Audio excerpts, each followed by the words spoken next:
welcome to our all-new Luminous Education Revolution event. I'm your host, Dr. Edith Ubuntu Chan. Welcome to this new session titled A More Beautiful World of Education, Parenting, and Family Life. As a community of free thinkers and visionaries, many of us here have always felt a deep wrongness with how our world has worked, especially the factory-like system of schooling and so-called education. But now that change is actually here, now that the old systems are actually crumbling, we're being challenged to take full responsibility to reinvent ourselves. We're being asked to reassess our orientation with life, with our kids, with our families, with our community. We're being asked to let go of old patterns and habits and live in a more coherent and fresh new way. To support us in this transition, my guest today is the legendary Charles Eisenstein. For decades, Charles has been writing, speaking, and sharing a vision for the more beautiful world with communities all around the world. He is known for his masterful way of putting into words what sensitive souls like us can feel in our hearts. He has inspired millions of us to step into the more beautiful world that our hearts know is possible. So without further ado, please help me welcoming the author of The More Beautiful World Our Hearts Know Is Possible, The Ascent of Humanity, Climate, the New Story, Sacred Economics, The Coordination, and many wonderful essays and multimedia projects, my dear friend and all-around awesome human being, Charles Eisenstein. Well, hi, Edith. That is a very enthusiastic welcome. Thank you for that. I'd like to start by asking you, over these last 2.5 to 3 years, what was the biggest gift of the world going crazy for your family? I'd say the biggest gift was that the world became, I mean, it always was crazy. Otherwise, it wouldn't have gotten so crazy if it weren't kind of crazy to begin with. But the gift of it was that it became too crazy for us to really stay in the matrix. Because up until then, we were like, okay, this Montessori school, that's an acceptable compromise. This Waldorf school, we could still be at least in the periphery of the system. But then during COVID, when they began masking up, we were just like, no way. We're not going to send our child into what to me was like this dystopian hellscape of like covered faces. I mean, that's like the dehumanization that's already present in school, taking on this like concrete expression was just too much. So we were nudged by that. Like if it weren't for that, we would, for one thing, we might not have stepped fully out. For a second thing, we wouldn't have found other parents who also were alarmed by it and also stepped out. So that was like, for me, and I know a lot of people have exited the system way before then, but for me, that was the bifurcation point where I was like, okay, we have to essentially create a parallel society. Yeah, us too. It's been so beautiful to find all the like-minded families that not only like-minded, but the ones that have like the chutzpah within them to actually make those actionable steps to change and build something new. Tell us about your community. We found them by luck, almost synchronicity, because where I live in Rhode Island, there's not a big alternative culture. I mean, there are people who, practice alternative medicine and so on and so forth, but when it comes to really making the sacrifices and like taking the initiative to raise a family in a different way, we don't really have here, we don't have so much of a culture of that. So it's been kind of hard, actually. What does it take? Love, because people love your books. They love your writing. There's a resonance in our hearts that we feel. We read your essays, for example. There's like, yes, this feels like truth. But it's a whole different game to actually do it in life. Tell us about that leap to take action and build the new parastructure. I'm not sure if I'm the right person to ask about that, simply because, I'm living a pretty conventional lifestyle. You know what I mean? Like, we live in rural Rhode Island amongst like lots of turf farms and, some kind of ex-urban professionals, or, people who commute to Providence or something like that. it's not, like deep hippie country. And I guess I've had other priorities.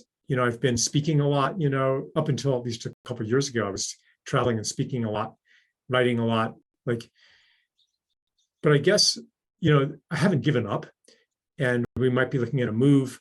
And really what I want to say is that the constant orientation and the holding as precious these values that are pushing us toward living in a different way, that in itself, it creates an orientation.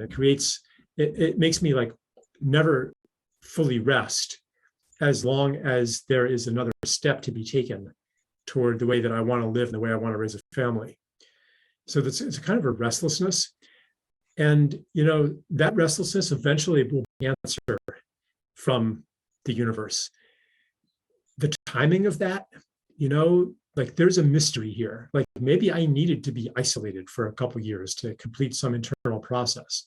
I'm not really, I could give you how-tos that I've gleaned from my travels and conversations about how to create community, but really where we're at right now isn't just how-tos. And I know you have lots of people on this program who have some awesome how-tos, and I'm sure that that'll be really inspiring for people. But there's something deeper for me that even makes me be able to recognize and accept the how-tos and motivates me to implement the how-tos. And sometimes that is the end point of a long internal process, and then fate will put the opportunities in front of me in readiness. Because have you ever been there in life where you just try everything and none of it works? You call a meeting to let's build community, and the people who come, you don't vibe with them, and then there's an internal division, and then the land falls through, and we had that happen. It just doesn't work, And I guess what I want to say is, if you are, in a place where you, like me, where you haven't really established a strong homeschooling community, it might not be because you've been doing it wrong. It might not be because you're somebody who just talks the talk but doesn't walk the walk. It could be that it's about to happen for you. It could be that all of these years of wanting and struggle are about to pay off. And it could be that there is something in you that has been getting in the way that maybe through your program will come up to be examined and to be cleared. Maybe that's happening for me as well. So no short answer there. How do we know when is the right time to make a huge leap of faith? And how do we know that we're just forcing it? Can you check that a little bit for us? There's a feeling of positive anticipation, like standing at the edge of the diving board, and you know that you want to do it.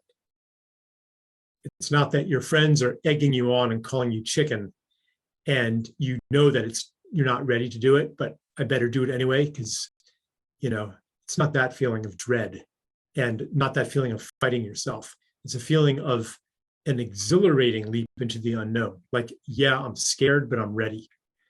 And there's usually some kind of response. It's not that necessarily everything is smooth and everything goes your way, because actually the obstacles are really important. First, because they develop our muscles and our fortitude, and they show us how much we actually want this. If it comes really easy, then you never learn how much you wanted it. But there's also a response that meets you en route to where you're going, that signals that there's something right about this. So I don't want to say if you encounter an obstacle, it means you're going the wrong path. That's not true. But for me, there's a feeling of participating in a plan bigger than myself, where pieces come together that I couldn't have predicted. How's it for you, Edith? You're someone with a lot of initiative, and energy, and have you found that it just like as soon as you put it in, like it just magically all happens? Or do you also feel like, do you also encounter setbacks and obstacles? And what do you do with those? It's a feeling of like an internal magnetism towards a vision instead of being yanked around by the world. Mm-hmm. That's my experience. Is I notice that if I feel like I'm in a frazzled reaction mode, like, oh my God, like the great reset, I better, then Right. that energy doesn't produce this self-sustaining, natural, generous, regenerative energy for a project. But if it comes from my heart and there's a magnetism towards it, that magnetizes all kinds of synchronicities. And when that iterates, like that feedback loop, I can witness that. It's like, oh, okay, that's the right stream of energy to follow.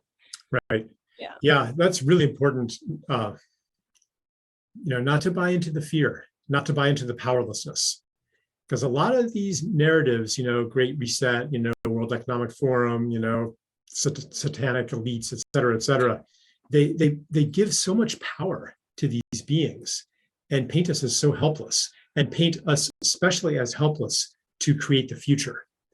Because, which of us has as much money and media and guns as Bill Gates or whatever?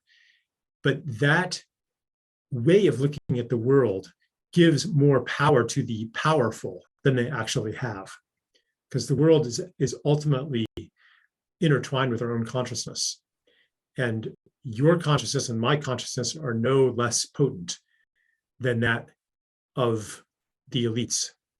So that doesn't mean that we can change their reality, but it means that we have the power to establish an alternate reality. We are not victims of their reality, is what I'm saying. And that, I don't know, maybe even, like for me, like these deeper layers of victim mentality, I just keep uncovering them and uncovering them.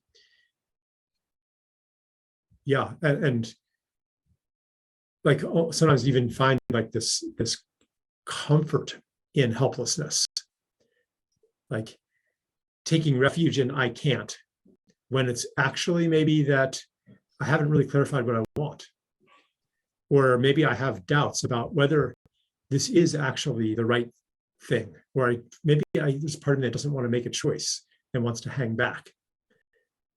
So when we face these, here's another dimension of these obstacles. When we face these obstacles, like a financial obstacle, well, we would love to all get together and get a schoolhouse for a homeschooling club, but we don't have the money for that. Like, that could be true, but it could also be that is a refuge for attentiveness. Like, it's a lot more comfortable to say, well, we can't afford it, than to say, I'm kind of scared to do it. Mm-hmm. Or, I'm afraid that we don't have the expertise to do that. Like, we're so conditioned to helplessness. That's one of the reasons why we're taking our kids out of the school system to begin with. Yeah. Because part of education as we know it is conditioning you to helplessness. Everything that you do, everything that you accomplish is contained inside of a classroom. You don't do anything real. Everything is set up for you, and you kind of march through the curriculum. So when it comes to stepping out into the world and creating the curriculum of your life, to create the world, to create a community, like, we don't have any training in that at all. So this, really to successfully create a luminous education community, for a lot of us, it requires a lot of healing, a lot of deprogramming from what has been schooled into us. You look for somebody else to do it. You you petition the authorities to make it better, but you don't take charge and do it without permission, without approval. Like, and yeah, there's like, permits and things like that form of permission and approval. But there's also like this, for me at least, there's like the psychological switch. It's like, well, am I allowed to do that? Let me look for somebody who will tell me that I'm allowed to do that. Let me look for somebody who will tell me that it's going to work, that it's the right thing. like that is confronting, to actually step out and say, I don't need anyone's permission or approval or assurance that it's going to work.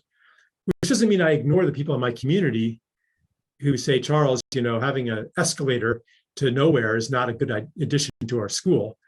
I might have come up with some silly ideas. Like, this isn't like being oblivious, but it's like this surrender of our power, surrender of our authority, surrender of our sovereignty out of habit, out of like, dare I actually be a creator in the world?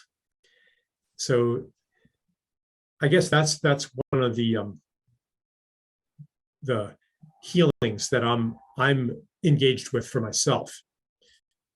And there's a necessity to be gentle with ourselves. We can't just flip a switch and suddenly be like this infinite creator and immune to all of our fears, right? There's a step-by-step, layer-by-layer unfoldment that happens. I noticed that some of the audience members from last year's event got really excited, but then, there is diplomacy involved in executing a new paradigm, right? Like, there's a communication with your friends, with your family, with your community. There's a gradual step-by-step unfolding where you want to rally other people who also feel aligned with this vision to co-create these new systems and structures. And some of us who have a lot of fiery activist energy, we just want to be like, machete through the whole thing and let's go. And then we make enemies along the way, right? Because we don't get a collaborative, harmonious energy going with the community. So talk to us about that.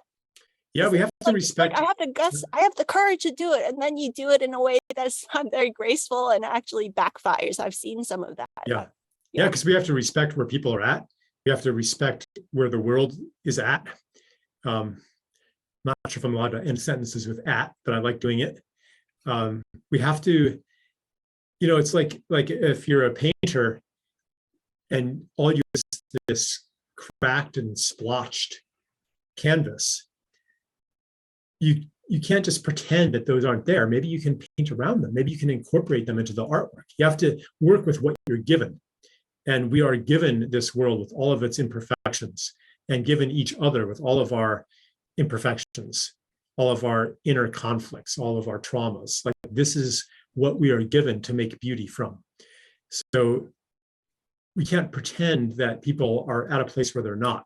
We have to ask, what's the next step toward the more beautiful world our hearts know is possible? Not, well, if it's not 100% there, then forget you. I'm going to do it without you. You're my way or the highway. Like, that kind of attitude, as you were saying, it just doesn't get you anywhere. So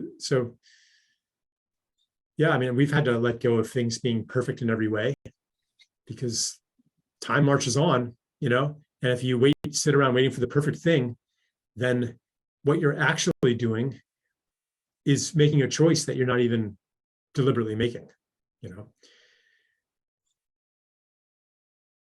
The thing is, about the diplomacy.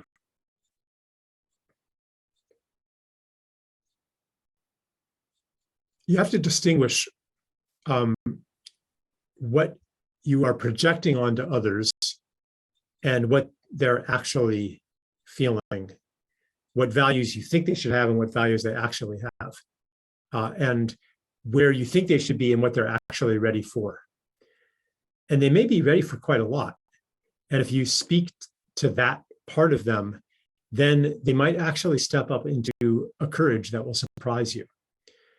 But you can't pretend that you see something that you don't see.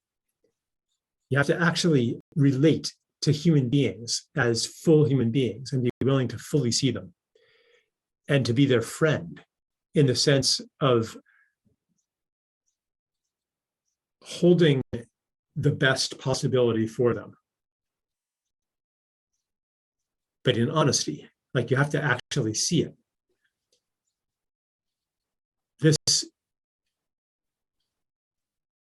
It's not manipulation to do that. It's taking a stand for somebody, actually. But you can't pretend that it's there if it isn't there. And I think, we've made this mistake. Like, getting really enthusiastic about something, and just like wishfully thinking that the person we're talking to is as enthusiastic as they're pretending to be, but really they just go home and stop returning your calls. Like that kind of scenario, that comes from not actually tuning into somebody. This segues beautifully to parenthood and education. What you're talking about is just being honest and present with one another. Yeah, that's the foundation. As a result of that, all of education looks completely different. All of parenthood looks completely different. Yeah. One of the ones that we have to meet them where they're at is ourselves, like myself. I grew up with standard public school education, standard parenting, all of the manipulation of rewards and punishments, shame and approval, like all of those deeply internalized. And like you were saying, I need to hold myself gently for all of those flaws. Knowing that I'm doing my best. And that friendliness to oneself automatically translates to friendliness to others. Anybody who's like a unforgiving perfectionist with themselves is gonna actually be the same for others in disguised form. You might pretend to be tolerant, but you're actually being patronizing. You may pretend to be forgiving, but you're actually being like indulgent. It's not quite the same. This attitude of goodwill, it has to be universal. Tell us about rewards and punishments. Rewards and punishments are a means of domestication. A way of overcoming the wild impulses of an animal or a child and replacing their authentic desires with the desire to please. Rewards and punishments at the deepest level, they tap into rejection and abandonment fears and acceptance and approval on the other side, which is that's like on an animal level. I mean, any mammal when they're young is terrified of one thing above all else, which is abandonment by the mother, which actually happens in the animal kingdom. If conditions aren't good, the mother rabbit, the mother cat will abandon her litter, and the poor little kits will be like mewing pitifully, and then they starve to death. And so human beings have this as well. And a child will do almost anything to receive approval, to be accepted. So a punishment is like existentially painful for a child. And a reward is correspondingly powerful in the other direction. But do you really want your children to grow up having internalized this essentially existential fear as a way of controlling themselves? This is like, foundational to the way that we manipulate children. And it happens just as much in homeschools and families as it does in public schools. If we really want to revolutionize education, we have to let go of reward and punishment as the primary way that we govern the behavior of children and guide them toward the things we want them to do. So the alternative to domestication is a kind of a trust in the organic intelligence of children. That, for example, when it comes to learning, like earlier I spoke of, you have to see somebody as their best self. Like when we see children as innately wanting to learn, then we don't have to manipulate them into it by threatening them with consequences if they don't do their homework. If they're not doing their homework, we might inquire, like, is this the best use of their time? Is this what we want them to learn, or is it what they want to learn? And is their desire, their orientation toward what to learn, does it have any wisdom in it beyond our own expectations? Because a lot of parents are terrified that their children aren't going to be able to make it in the world. So they need to prepare them for the future. And yes, I know that, maybe like deep down, the parent recognizes that filling out math worksheets isn't actually what the child wants, what is serving the child. But we have this belief that they have to, get the good grades and get into the honors classes and like this whole trajectory of success. But this fear, like they're not going to make it if they don't prepare for the future. The thing is, though, the future that they're preparing for is an obsolete future. So if we want to prepare them for the world that we want to live in, that we know is possible, it's a different future that we're preparing them for.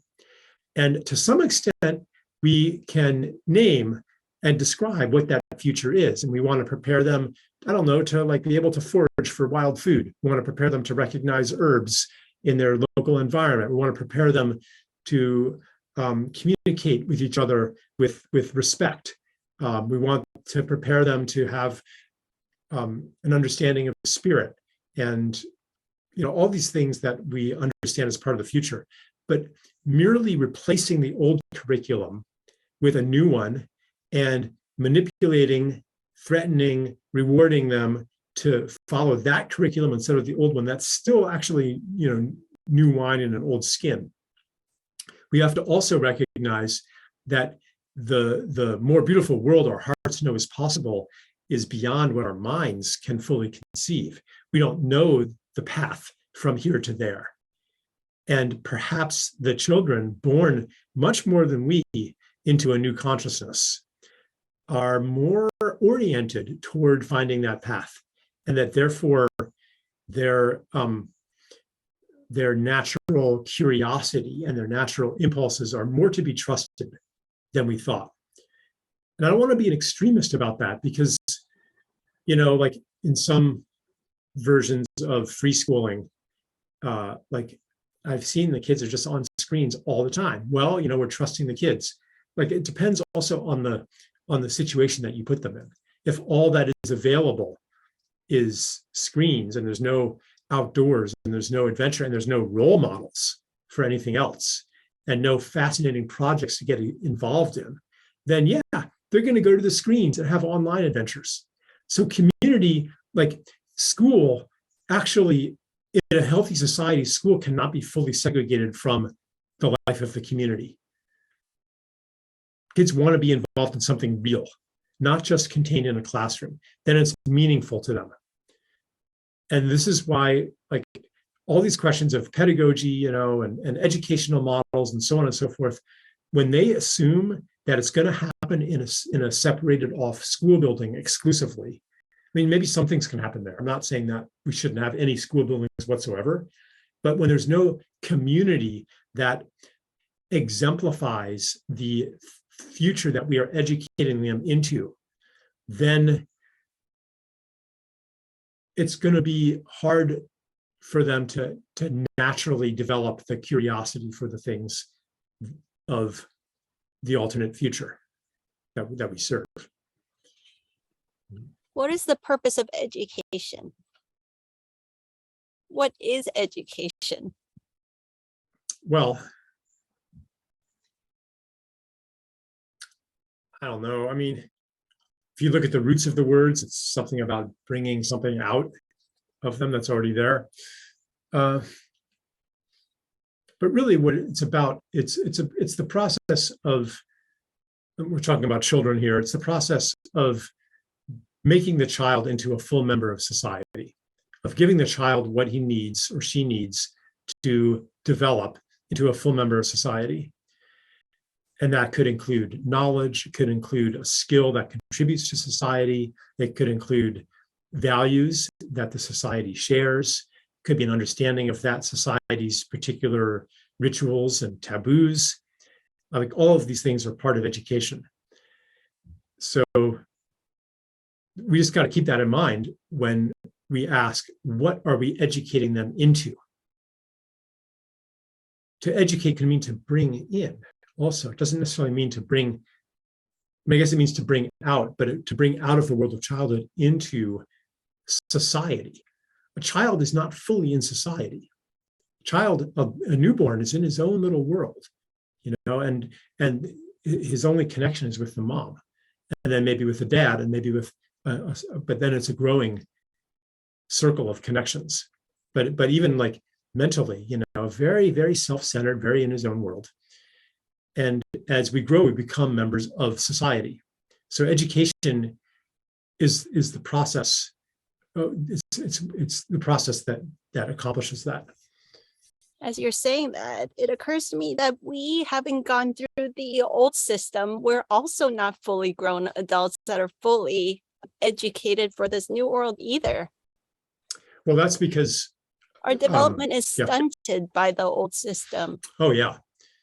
Yeah. I mean, we don't have, like, we talk about a lack of initiation, but, then when you send kids to rites of passage ceremonies and things like that, I mean, those have some value, I think, but for them to really have their full power, they have to initiate somebody into a community, into like a society. They have to be initiated into adulthood that in a way that is held by a community.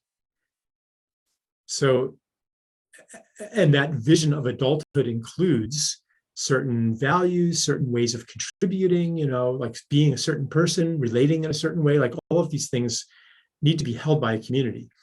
And if they're not, if you just kind of go through your rites of passage thing, but then you default back into the encompassing society, you're not going to actually get very far.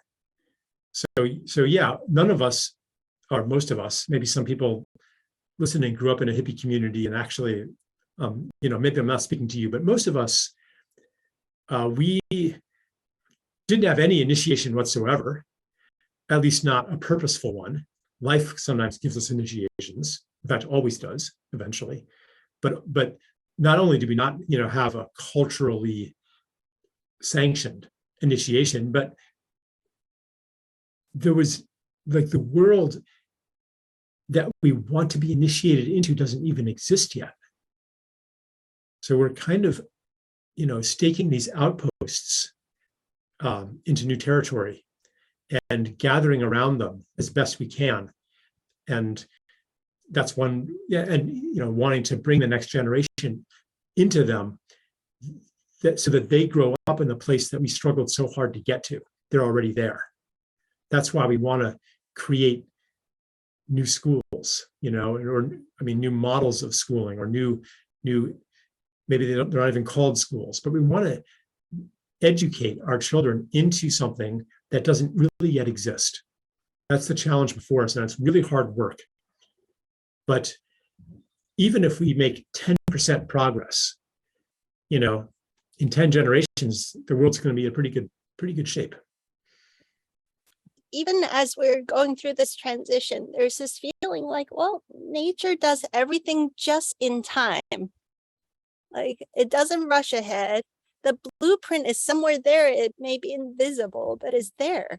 There's this feeling of stepping into this energy blueprint that is already there, but it's not concrete yet, and so it's just like one step at a time. And then the path shows us the next step and the next step. And there's a tremendous amount of trust involved right now.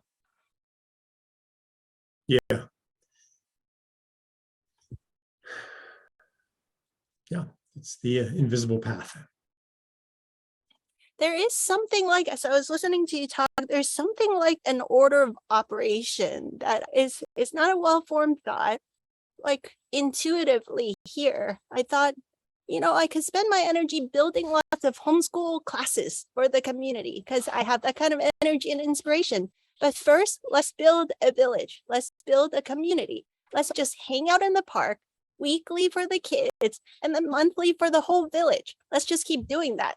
Focus on that and showcase beautiful human beings who live in a new way, who are smiling, dancing, drumming, We trade our fruits and vegetables. We help each other out. We bring our businesses to each other's small businesses. Let's start with that first. It feels like that is the fundamental layer before doing all these homeschool enrichment classes, for example. Yeah, that's a great start. One pitfall that I've noticed is like, I don't want my children's experience of adult life to be just leisure. You know, like we get together for potluck, we get together to play music. I mean, that's fine.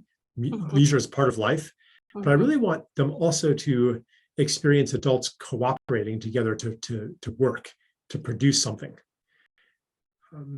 That's how Amish kids learn, you know, like the society around them, there are people doing things with their hands that a child can understand. Like they're not just sitting in front of a screen, wiggling their fingers. Like from a 3-year-old's point of view, that's incomprehensible. Or like from my dog's point of view, like why is this other mammal sitting here all the time? You know, is he sick?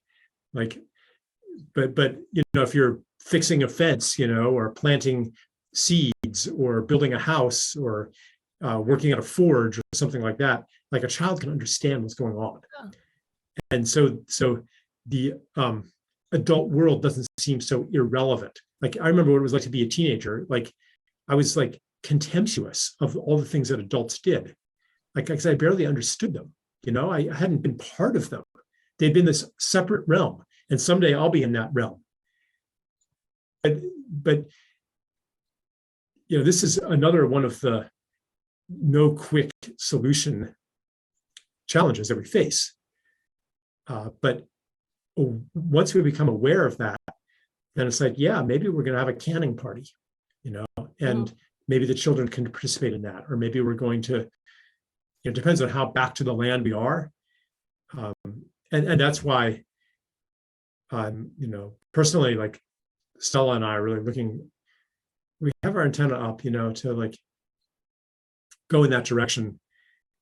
Although part of me is like, I'm already 54, like, I don't know, like my kids are mostly grown, you know what I mean? There goes your public school thinking, limiting thoughts. Well, and so my kids are already grown mostly, you know, there's only one and he's already 9, my youngest. So, but you know, there's a next generation maybe coming. And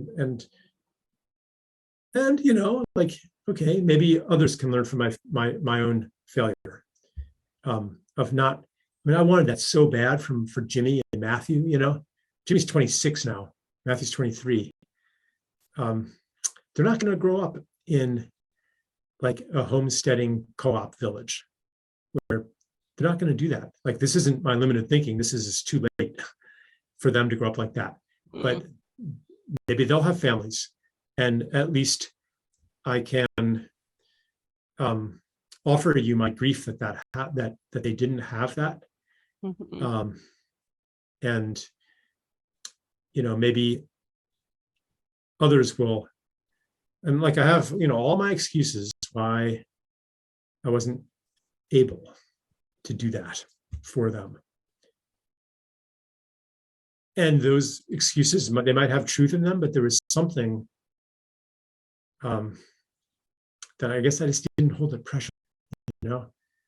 I didn't have regrets of not being a bit more daring. And maybe I couldn't, I mean, I don't know. But maybe like even those, whether they're justified or not, maybe if people can feel like how intensely I regret it and how sad I am about that, and just like the tragedy of that they didn't grow up in the way that I know children should grow up, like it hurts, you know. And maybe if I transmit some of that, maybe other people who are younger than I am, maybe they'll like incorporate that into their own choices and be like, yeah, it is really important, and I'm not going to forget it. I'm going to hold it precious, as Charles didn't, but I'm going to hold it precious. And I'm not beating myself up, you know, but it is like a real loss, and it's okay to acknowledge a loss. Yeah. Back to that order of operation, community building. educational learning projects, integrating the kids into the community, actually doing life. Talk to us about the layers of a rich, beautiful childhood and education journey. Yeah, that's so important. That children are doing something that isn't just a lesson, but that's real to them, with real consequences for their success or failure, not imposed consequences that ultimately mean, do you get approved of or rejected? That's what a grade is. A grade is nothing outside of approval and rejection. That's what it manipulates. So what children learn, eventually they learn that the grades didn't matter, and then they think that nothing matters. They don't learn responsibility. They don't learn sovereignty. They don't learn that choices have consequences. They're like kind of insulated from a real world. So it's really important to allow failure, to not hover over the children, to not overprotect them, to not insulate them against the consequences of their mistakes. And because only then will their successes actually mean anything either. You know, if success is guaranteed and everybody gets an A, or everybody, you know, gets praise for their project, their you know, stencil or their God's eye weaving or whatever it is, their dream catcher, and then it gets, you know, put in a drawer somewhere eventually. Like, what kind of lesson is that? You know, to some extent you can do that with projects, but they really got to be real. And what they really, ideally, they should matter in the community. They should feed people. They should nourish people in some way. They should like do something for others, because then you know that you matter. That's the only way that you know you matter. All these, you know, spiritual teachings about your worth and all that kind of stuff, they indicate on an embodied level that you matter, that you're precious, that you're important. That comes through participating in the circulation of gifts, in giving to others, and thereby demonstrating that you are important. You have to have something to give. Children need something to give, even at that young. Mostly what they're doing is receiving. But they need, if they're going to, if education is preparation for adulthood, they need opportunities where they do things that matter, that in their perception, that they actually matter, and that others receive as mattering. And you know, it might be a very small thing if you're talking about a 5-year-old, but they can help. I mean, look at Amish kids, you know, and they're like doing major chores by the time they're 6 or 7 years old. Where does curriculum fit in your opinion? Well, a curriculum can co-evolve between the, you know, the children and then on, you know, and the educators. It's not like, okay, kids, what do you want to learn? You tell me, because they don't necessarily have the context to even answer that question. Like, they're never going to say, oh, I want to learn about, you know, the Roman playwrights or the Greek playwrights. Like, they don't even have a concept for that. So as I said before, there has to be some kind of offering, like a trial balloon. And I mean, I'm grateful for the teachers I had, you know, even in public school, who were enthusiastic about their subject. Like, that in itself got me interested.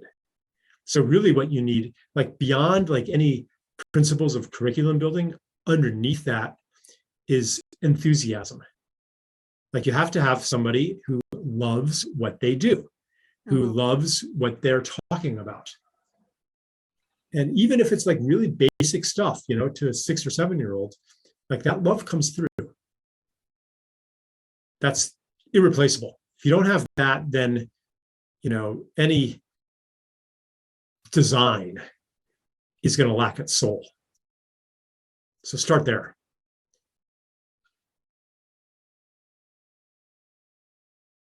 So do you see it as an iterative process or a collaborative process of asking questions, exploring, asking new questions? Is again, seeing what makes being present with each other. Right. Yeah. Seeing what makes the kids come alive, you know, taking it in a new direction, trying this. Okay, that didn't really work, but that shows me, you know, what this kid is really interested in. Like, you just have to be kind of on it.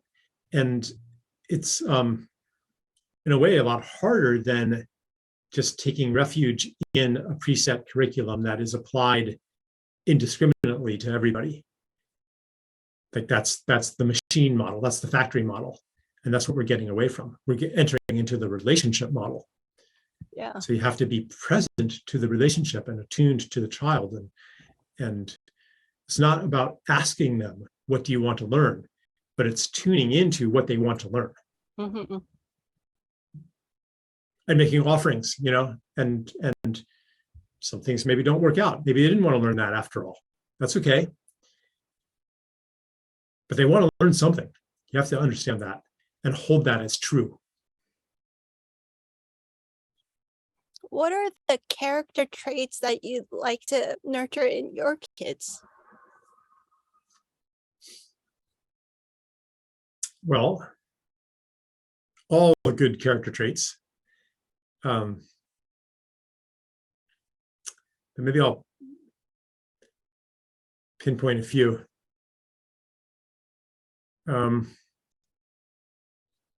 Especially in the context of education.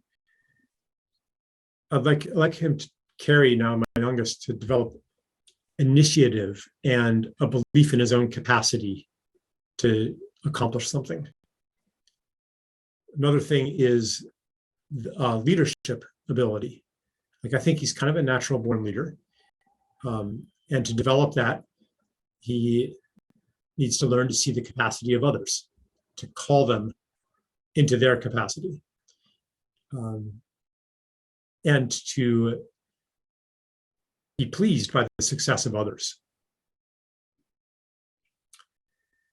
So that would be a kind of a generosity, a generosity of spirit where you're not stingy and wanting all the success and recognition to be on you. Yeah, people think that like leadership is like some selfish thing, but it's really quite the opposite. So yeah, those would be two things.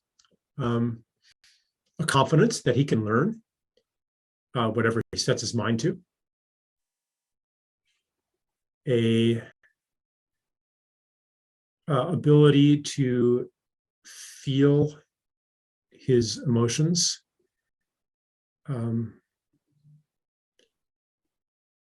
And to know his truth.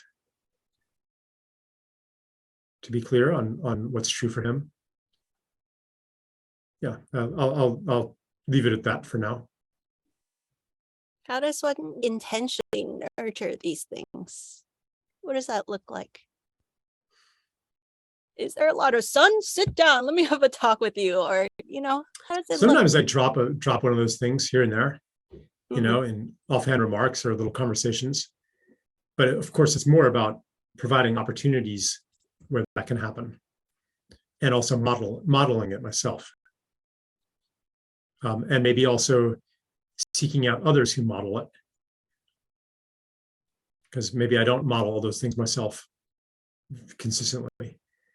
But if I have a community, it might be a relative, who I'm like, yeah, I think it's really good for my kids to spend some time with my brother, who runs a farm in Pennsylvania. Like, he models some virtues that I do not.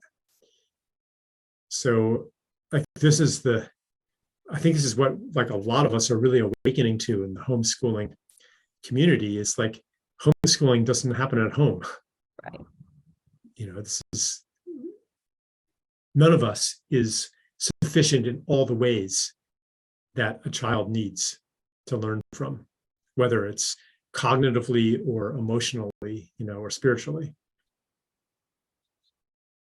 That's one of the main reasons why most people are like, oh, I could never do homeschooling, because they have this image that they have to fulfill all of the child's needs. You have to cook for them, clean for them, you have to fold the laundry, you have to sit down, crack the whip and make them do workbooks, and Right. You have to be fun, and you also have to be the parent, and you want to be the provider, you got a job, and it's like, never mind.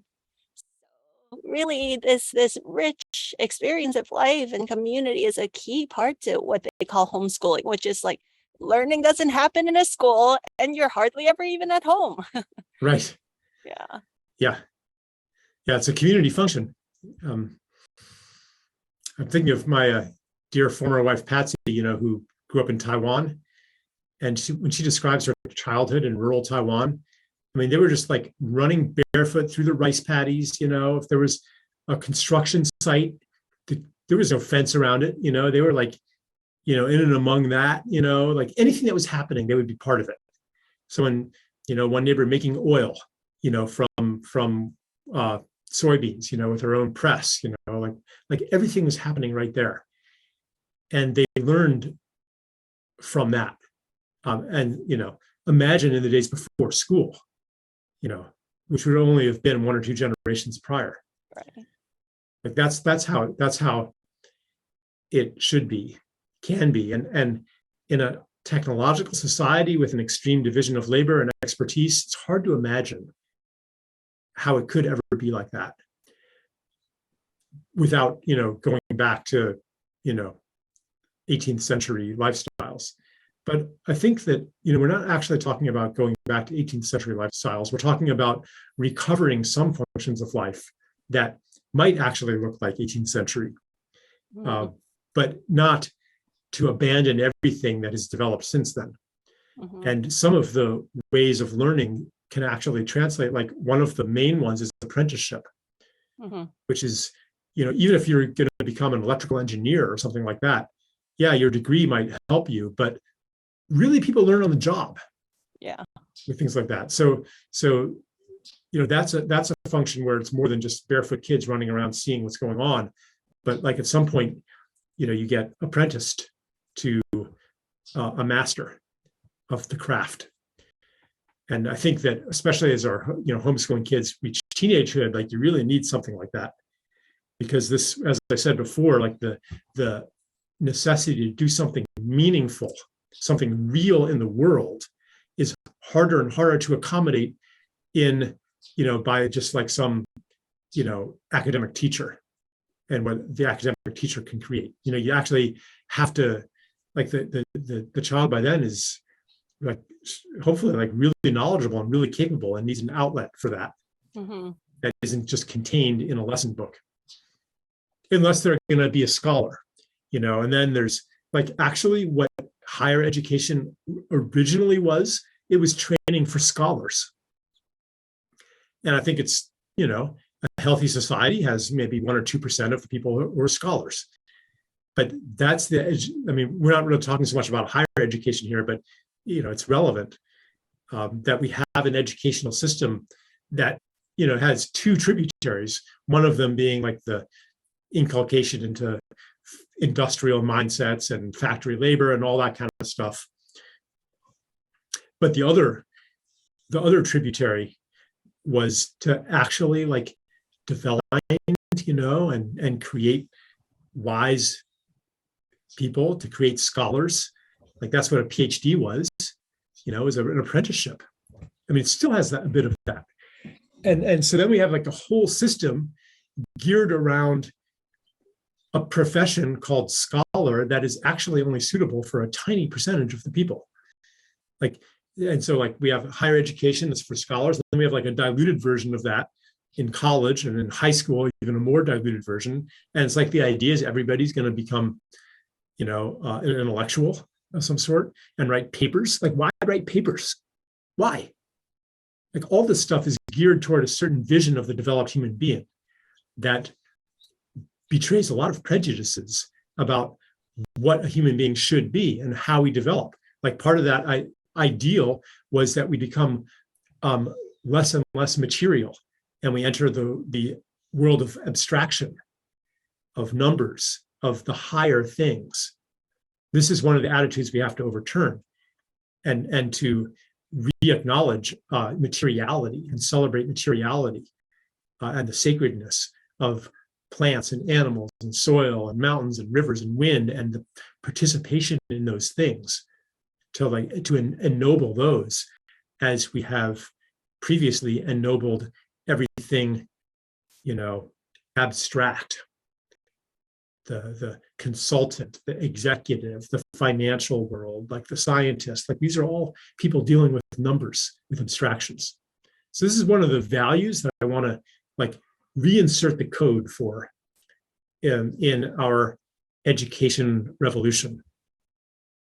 And it's also part of like what future you're preparing your child for. There's like, well, I really want my kid to get into college. And so there's this like rush to make sure they're really good academically from an early age. But then there's in our community, we have a lot of free thinking, holistic minded, Waldorfish families. And sometimes there's like, I'm going to be really chill about my kid not reading until they're 9. And then the kid is 10 and a half now. We got to crack down because they, in case they want to go into college or academics, sometimes we're worried that we're closing off certain paths for our children. And, it's just, I really understand as parents, we want the best. We want all the opportunities for our kids. And then there comes a point where it's like, okay, I've been a little bit too laid back, too unschooly, and I think I need to crack down now. I'm seeing some of those patterns in our community. So there's a few things that can be going on there. One is like unschooling can be kind of this this permission slip to not really engage with your children, and just like, stick them in front of the screens or whatever, and like kind of be an absentee parent even while you're all still together. And that's, a child doesn't need your attention 24/7, but they do need social stimulation. And if you're isolated in a one family box, then where's that going to come from, except from the parents? It puts tremendous pressure on the parents. So I'm not like, denouncing the parents for like you don't want to send your kid to school, but you don't really want to run a whole homeschool yourself. So just kind of let them be. Like, and if they're not learning to read, it could be because maybe they actually did want to read, but you didn't have the time and attention to put into that. So that can happen, but it could also be that the child understands that on some level that their brain wants to devote itself to other forms of cognition. As for like keeping their options open, and another thing I'll just say though, like, I mean, I know one girl who didn't learn to read till she was like 13. She went to a democratic free school. She eventually learned to read, maybe not quite as well as I can read, but compare it to like the average reading level of a high school graduate, she was no worse off.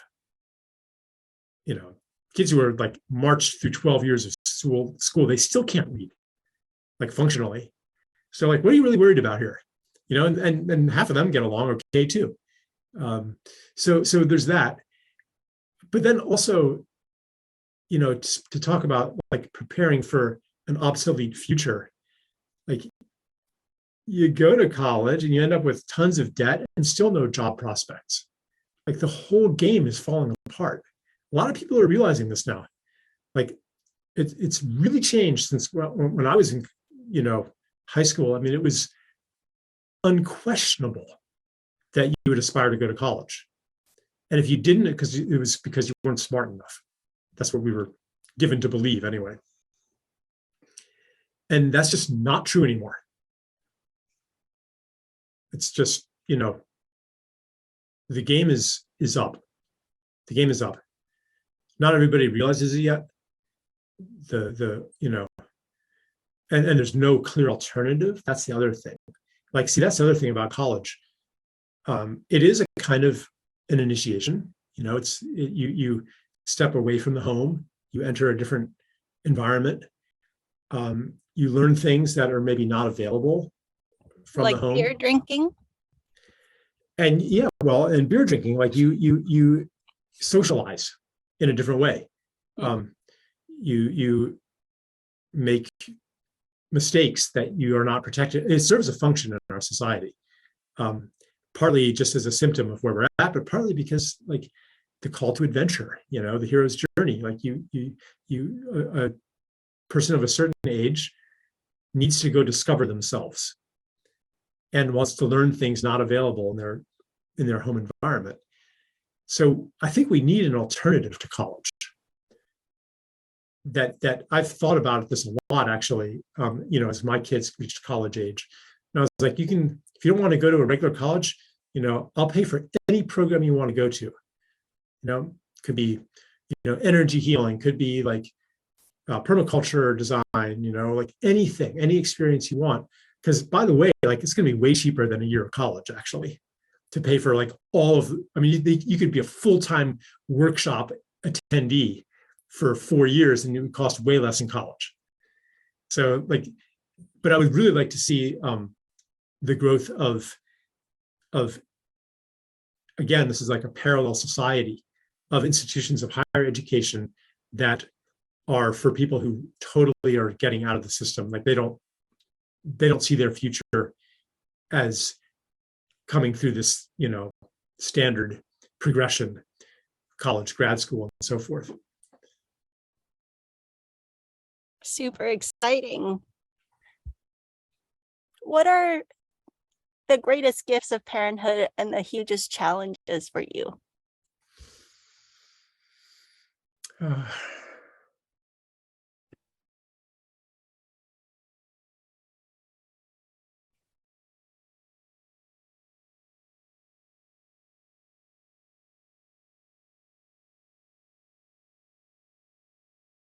The greatest gift is the opportunity to love that completely and that unquestionably. I just have no doubt that I love my children, and to just be able to experience that has been a tremendous gift. And to know that whatever mistakes and failures I've made, I've done something good for the world by bringing these children into the world and raising them and giving them life, giving them a life. Like I just have no doubt in my mind.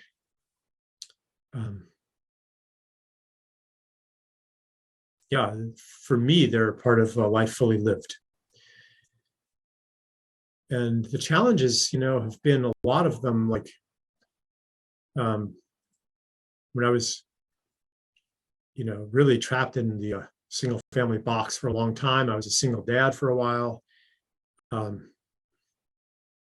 We didn't have Village, and I spent a lot of years, changing diapers and pushing around a shopping cart.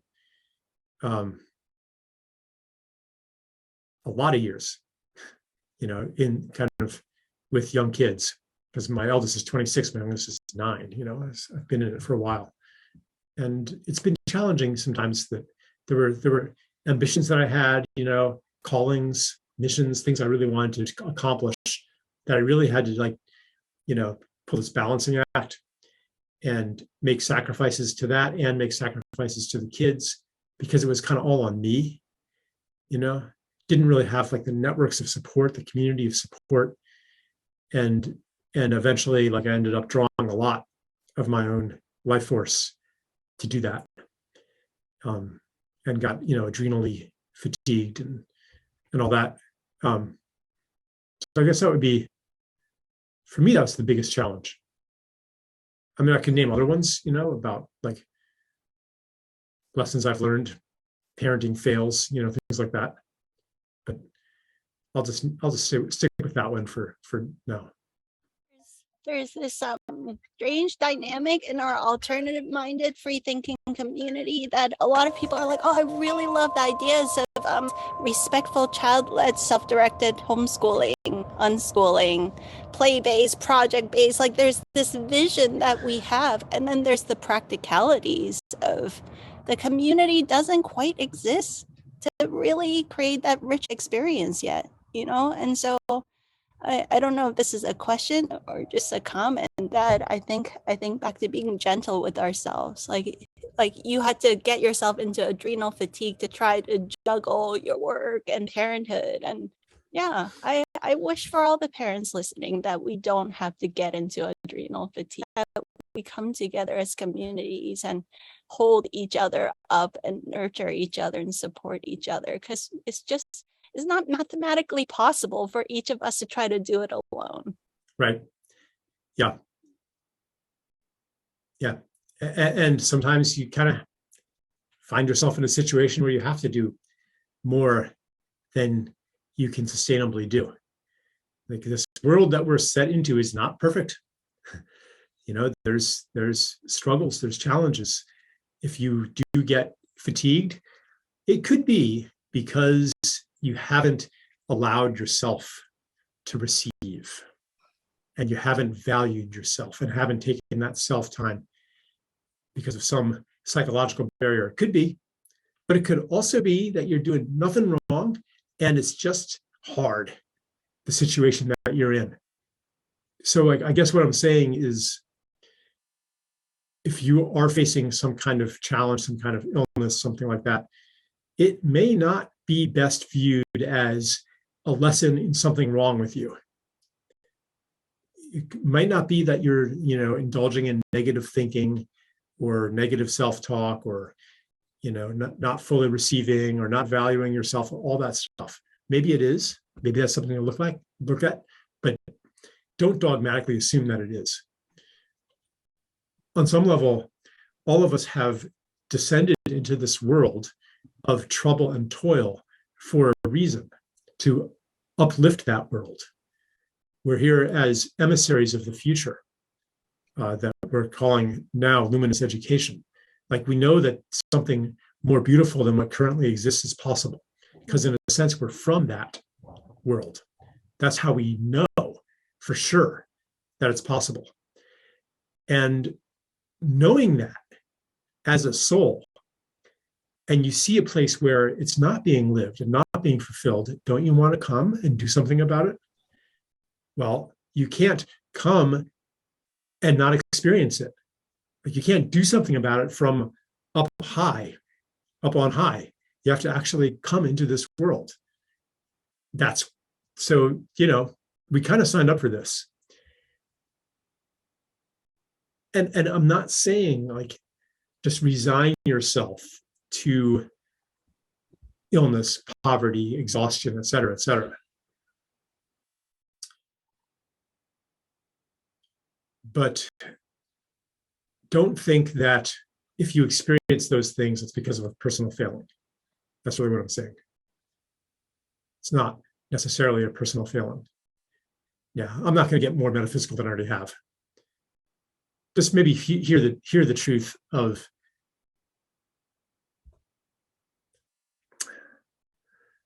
the default pattern of looking what's wrong with me when faced with difficulties. It's actually not that kind. It's not always the way to go. It can turn life into this chore, into this, like, struggle. And it also is just this close. It's adjacent to the realm of reward and punishment.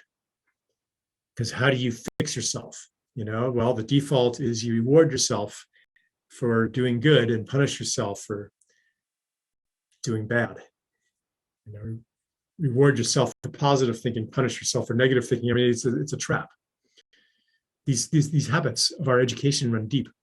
It's definitely time to instill some new ones.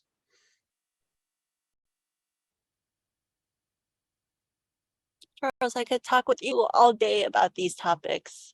Maybe just wrap up that thread. If you can complete that thought, what are the new versions of how we orient towards ourselves instead of reward and punishment?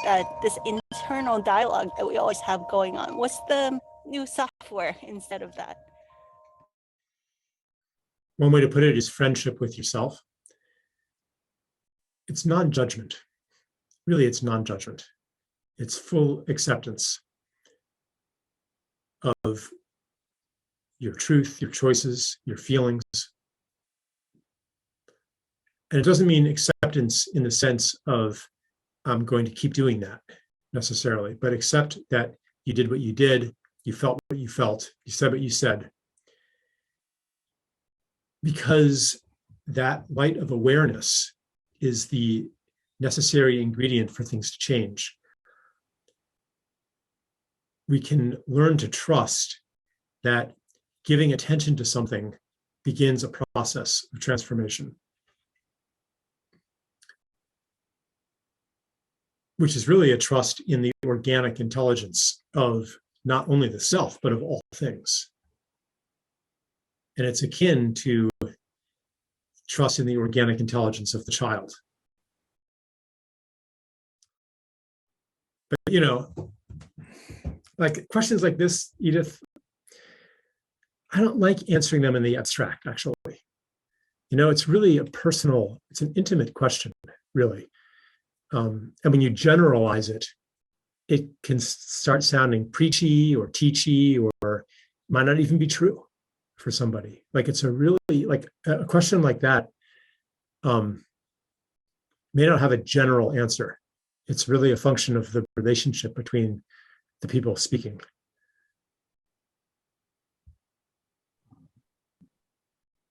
Some of the threads that I've learned from the other speakers, like how does true learning happen? You know, coercive punishment and reward-based learning isn't really true learning. So it's like if we really want to let an experience in, that kind of dynamic is actually, you know, not conducive towards the results that we may be seeking. That's another piece of this conversation that's really interesting to consider. Yeah, I'm sure you'll have lots of, and I'm kind of glad you're having me go first, you know, because I think maybe we've set the stage for a lot of there'll be a lot of information on that's a bit more detailed about, you know, rewards and punishments and all those things. Yeah. What are you working on lately? How can we follow your work? New projects that you're into lately? I'm working on some creative projects, like a kind of a musical kind of thing. But I'm also still writing on Substack, and I haven't done an online course for a couple of years, but I'm actually contemplating one. But I don't have anything to announce right now. To tie up this beautiful conversation, thank you we kind of went full circle. It was a beautiful survey of the landscape of this topic. Final words of wisdom. What would you like to leave us with?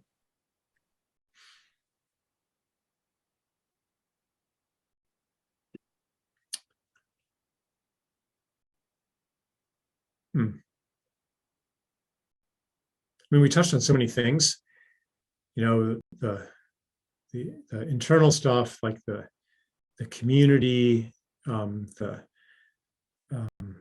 education is or could be. I guess maybe I'll just identify, on the one hand, like the vastness of the enterprise that we're engaged in, you know, that you can't really fundamentally change education without changing everything else. You cannot change one thing without changing everything. And if you change one thing, everything will change. So, but to understand that there's so much, like education and the way we raise our children is so ramified. It's so like connected to everything else about the way we live and our society. And so to really know, like, you can't compartmentalize this. If you're really going to transform the way that you raise your children, everything else is going to change too, inside and outside. Maybe some ways will change just a little bit. Some ways might change completely. And, you know, here we are, brave souls at the brink of a transformation. And we don't know what's going to stay the same. And our courage to do this comes from our recognition of how precious this endeavor is, how precious our children are, how important it is, because we're going to die and they're going to live on. And someday they're going to have children. Like, that means that they're more important than we are, in a way, you know, like they're the vehicle for life to continue. And to hold that knowledge keeps us honest and keeps us brave. So I will leave you with that.